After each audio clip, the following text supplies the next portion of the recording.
Hi hello అండి, welcome back to our channel Jayan mom diaries. ఏంటి చూడగానే చాలా టెంప్టింగ్గా నోరూరించే విధంగా అయితే ఉందా? మరి చికెన్ ఫ్రై కదా, ఎలాంటి వాళ్ళకన్నా నోరూరాల్సిందే. మరి ఇంత నోరూరించే ఈ చికెన్ ఫ్రైని చేసుకోవటం కూడా చాలా ఈజీ అండ్ సింపుల్ ప్రాసెస్లో ఎలా చేసుకోవాలో మీకు కూడా షేర్ చేసేస్తాను. ఇది బ్యాచిలర్స్ కూడా చాలా ఈజీగా చేసేసుకోవచ్చండి, అంత సింపుల్ రెసిపీ. ఇది చూసారా, అన్నంలోకి కూడా ఎంత చక్కగా ఫ్రై అయినా సరే కూడా చాలా చక్కగా కలుస్తుంది. ఇలాంటి సింపుల్ చికెన్ ఫ్రైని ఎలా చేసుకోవాలో ఇప్పుడు చెప్పేస్తాను. ఏం లేదండి, ఫస్ట్ ఒక ½ కిలో చికెన్ అయితే తీసుకున్నాను. దాన్ని మంచిగా ఒక 2-3 టైమ్స్ కొంచెం సాల్ట్ వేసి వాష్ చేసేసి అయితే తీసుకున్నాను. అందులోకి ఒక ½ స్పూన్ పసుపు, 2 స్పూన్స్ కారం యాడ్ చేసుకున్నాను. మీరు ఇంకా స్పైసీగా తినాలనుకునే వాళ్ళు ఇంకో స్పూన్ ఎక్స్ట్రా యాడ్ చేసుకోండి, ఏం పర్లేదు. అండ్ ఇందులోకి కొంచెం చికెన్కి సరిపడా సాల్ట్ అయితే యాడ్ చేసుకోండి, ఏం పర్లేదు. సరిపోకపోతే మళ్ళీ తర్వాత యాడ్ చేసుకుందాము.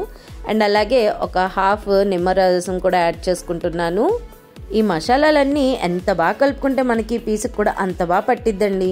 మరి అందుకే ఒక 2-3 మినిట్స్ అయినా సరే చక్కగా మంచి మసాజ్ ఇచ్చేసేయండి. ఆ ముక్కలకి కూడా మంచిగా మనం వేసిన మసాలాలన్నీ కూడా పీల్చుకుంటాయి. అండ్ అలాగే ఒక 1 అవర్ మ్యారినేషన్కి వదిలేయండి. మీకు టైం లేకపోతే అట్లీస్ట్ ఒక ½ అవర్ అయినా సరే మ్యారినేషన్కి వదిలేసి ఫ్రిడ్జ్లో అయితే పెట్టేసేయండి. ఈ చికెన్ ఫ్రై ఇంత టేస్టీగా రావడానికి కారణమైన మసాలా పౌడర్ని అయితే ఇప్పుడు ఎలా చేసుకోవాలో చూపించేస్తాను, అది చేయండి. సో ఫస్ట్ ఒక పాన్ అయితే పెట్టుకున్నాను. మసాలాస్ అన్నీ కూడా మనం డ్రై రోస్ట్ చేస్తున్నాం, సో ఆయిల్ యాడ్ చేయకూడదు, గుర్తుపెట్టుకోండి. సో ఇందులోకి 2 స్పూన్స్ ధనియాలు అండ్ 1 స్పూన్ జీలకర్ర వేసేయండి. అండ్ 1 స్పూన్ మిరియాలు కూడా వేసుకోండి ఇష్టం ఉన్న వాళ్ళు. అండ్ ఇందులోకే ఒక 4-5 లవంగా, ఒక 4-5 ఇలాచి, 1 ఇంచ్ దాల్చిని, ఇవన్నీ కూడా యాడ్ చేసేసి ఫ్లేమ్ మాత్రం లో ఫ్లేమ్లో ఉండాలి, మర్చిపోకండి.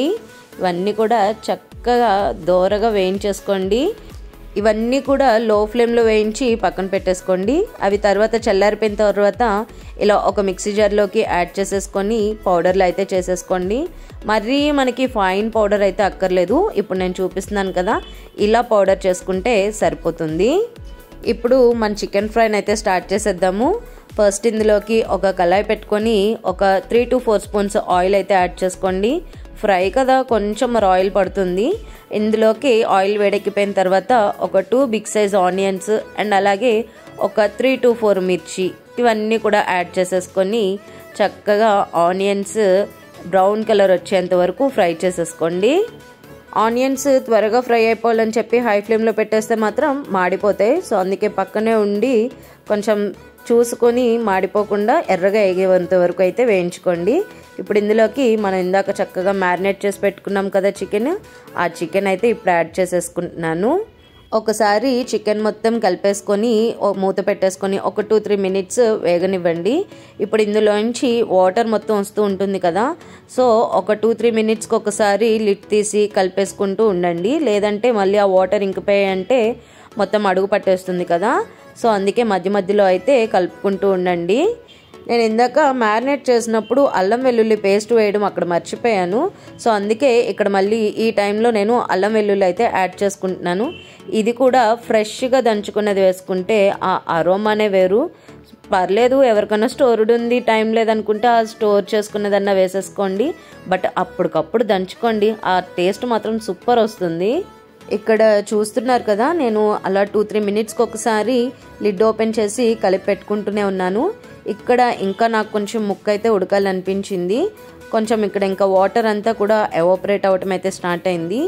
ఈ స్టేజ్లో ఏం చేయాలంటే, మనం ఇందాక మసాలా పౌడర్ని అయితే గ్రైండ్ చేసి పెట్టుకున్నాం కదా, అది ఇప్పుడు కొంచెం అంటే మనం తీసుకున్న దానిలో ఒక ½ క్వాంటిటీని అయితే ఇప్పుడు యాడ్ చేస్తున్నాను. కొంచెం యాడ్ చేసుకొని లాస్ట్లో మిగిలింది యాడ్ చేసుకుందాము. సో ఇది కొంచెం యాడ్ చేసుకొని ఒకసారి మొత్తం అంతా కూడా కలిపేసుకుంటున్నాను. ఎందుకంటే ఇలా కొంచెం వాటరీ ఉన్నప్పుడే మనం ఇలా కొంచెం మసాలా పౌడర్ యాడ్ చేసామంటే ముక్క లోపలికి కూడా పడుతుంది ఈ మసాలా అనేది. సో అందుకే ఈ టైంలో అయితే ఒక ½ అయితే యాడ్ చేసుకున్నాను. ఈ మసాలా పౌడర్ అంతా కూడా ఈ చికెన్ పీసెస్కి అంటేలాగా ఒకసారి బాగా కలిపేసుకోవాలి. అండ్ అలాగే ఇక్కడ నేను ఒకసారి సాల్ట్ చెక్ చేసుకుంటే ఇంకొంచెం సరిపోలేదని అనిపించింది. సో అందుకే ఇప్పుడే నేను సాల్ట్ని కూడా కొంచెం యాడ్ చేసేసుకున్నాను. సో మొత్తం అన్నీ కూడా మళ్ళీ ఒకసారి కలిసేలాగా ఒక 2 minutes మళ్ళీ లిడ్ పెట్టేసుకొని కొంచెం కుక్ చేసుకున్నామంటే ఈ మసాలా అంతా కూడా పీసెస్కి అయితే పడుతుంది. ఈ ప్రాసెస్ అంతా కూడా అవ్వటానికి నాకు 15 to 20 minutes టైం అయితే పట్టింది. ఎందుకంటే నేను ఈ చికెన్ ఫ్రై అంతా కూడా లో టు మీడియం ఫ్లేమ్లోనే ఫ్రై చేసుకున్నాను. ఎందుకంటే హై ఫ్లేమ్లో పెట్టామంటే త్వరగా మొత్తం వాటర్ అంతా ఎవాపరేట్ అయిపోతుంది, కానీ ఫ్రైకి మనం ముక్క అయితే ఉడకదు. ఎందుకంటే ఇందులో మనం ఎటువంటి వాటర్ అయితే యాడ్ చేయట్లేదు కదా, చికెన్లో వచ్చిన వాటర్తోనే ముక్క ఉడకాలి. కాబట్టి నేను లో టు మీడియం ఫ్లేమ్లోనే ఫ్రై చేసుకున్నాను. సో ఇప్పుడు లాస్ట్లో మనం మొత్తం ఇక్కడైతే ఫ్రై అయిపోయింది. సో ఇందాక మనం కొంచెం మసాలా పౌడర్ వదిలేసాం కదా, సో అది కూడా యాడ్ చేసేసుకొని అండ్ ఇంకొకటి మెయిన్ కరివేపాకు యాడ్ చేసుకోవాలి. చికెన్ ఫ్రై అంటే ఆ కరివేపాకు లాస్ట్లో యాడ్ చేసుకుంటే ఆ స్మెల్ అనేది, ఆ టేస్ట్ స్మెల్ అనేది చాలా డిఫరెంట్గా ఉంటుంది. సో ఈ టైంలో కొంచెం కరివేపాకు అండ్ అలాగే ఒక హ్యాండ్ ఫుల్ ఆఫ్ కొత్తిమీర కూడా ఈ టైంలోనే యాడ్ చేసేసుకున్నాను.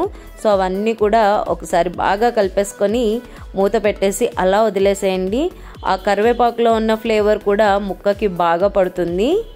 ఇక్కడ చూసారా, నేను ముక్కని ఇలా కట్ చేసి కూడా చూపిస్తున్నాను. ముక్క అంతా కూడా చాలా చక్కగా ఫ్రై అయిపోయింది. అందుకే చెప్తున్నాను, లో ఫ్లేమ్లో, లో టు మీడియం ఫ్లేమ్లో అడ్జస్ట్ చేసుకొని అయితే ఈ చికెన్ ఫ్రై అయితే చేసుకోండి. చూసారా ఎంత ఈజీగా అయిపోయింది కదా. ఇందులో మనం కష్టపడింది అయితే ఏమీ లేదు, జస్ట్ ఆ ఒక్క మసాలాని ప్రిపేర్ చేసుకున్నాం అంతే.